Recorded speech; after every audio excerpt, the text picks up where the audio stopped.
Parts of the UK have been shaken by a minor earthquake. The US Geological Survey recorded its strength as 4.7 on the Richter scale. The British Geological Survey put the figure at 5.1.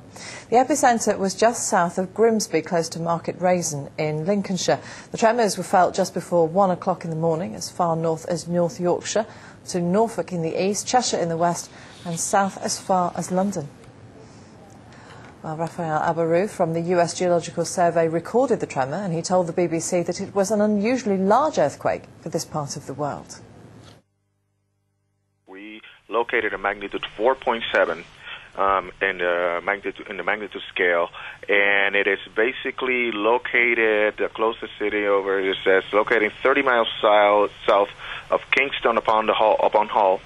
And that pretty much translates to 125 miles north of London. The area is nearly a seismic. So events in your parts of the world are really rare, particularly in this magnitude range.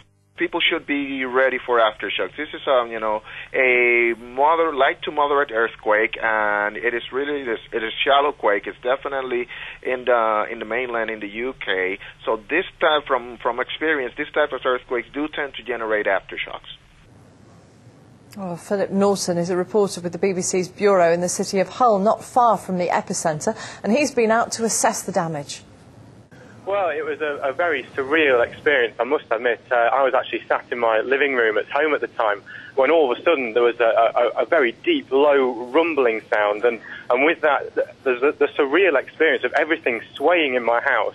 You could see the blinds, you could hear the windows rattling in the panes, and this went on for 2 or 3 seconds before there was a very brief pause, and then there was a second wave of more swaying, more noise, and this deep low rumble. It was so loud. I actually thought the roof was actually coming in on my house, and many people who I've been speaking to tonight have said very similar things. Now I'm actually out in the streets in Hull at the moment. As soon as it happened, I was out in the street outside my house, and you could see lights coming on in all the houses, as obviously people had been woken up, and people started appearing on the streets, with a sense of shock. Philip Norton. Well, we're joined live on the phone now by our North of England reporter, Danny Savage. Danny, I think you're in Wetherby, just north of Leeds in West Yorkshire. What was it like there?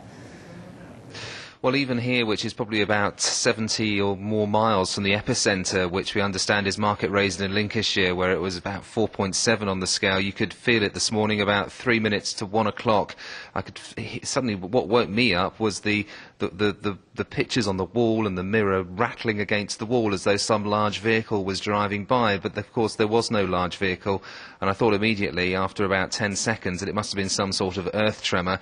Looked out the window though, but we didn't have anybody putting their lights on around us. The world seemed to carry on as normal. No car alarms went off or house alarms went off, and I sort of dismissed it and went back to bed really, until work called a little while ago to say how serious it was. I mean, here up in the sort of West Yorkshire, North Yorkshire border, I would say that people probably noticed it, no doubt, but it hasn't caused any damage. But of course we are getting reports that in places such as Gainsborough in Lincolnshire there has been some structural damage to houses, and of course that's much nearer the epicentre of this earthquake and tremor, and so that you would expect more damage in that area. And I'm sure once it becomes daylight in a few hours' time, the extent of any damage that there has been will become far more apparent. But I don't think there's any structural damage on houses, at least in the sort of North Yorkshire, West Yorkshire area, that's been reported at the moment, although many people have called the emergency services to say that they felt the earthquake just an hour or so ago. And often there are further tremors when there's been an earthquake like this. Yes, from what we understand, that does happen. None have been felt here, at least yet. But then again, we are at probably one of the furthest extremes, I expect, where you're getting reports of people actually feeling the earthquake an hour ago, 70 or 80 miles away. I know there have been reports as far north as North Yorkshire, which is just a little bit further from where I am this morning. But no aftershocks have been felt, and I've been awake since it happened, really. So nothing more has been felt yet. So let's hope that's just it. it, and that there are going to be no after effects of what's happened already. Yes, let's hope so. Danny Savage in Wetherby, thank you very much indeed. We've been asking to hear from you about the earthquake, and here's a sample of the views that have been posted so far on the BBC website. John from Cheshire said he and his wife were woken just before 1 o'clock by the rattling of their sliding wardrobe doors. Lynette from Worcestershire, over in the western part of the Midlands, said that her neighbour's children were woken up by the tremors and started crying with fear. Her own daughter, however, slept right through the quake. And finally, George from Salford wonders if any part of Britain didn't experience a tremor at 1 o'clock. He says his house threw a wobbler. Let's hope there's no casualties and not too much serious damage. That is the news summary. Now BBC News 24, it's time for a look back at the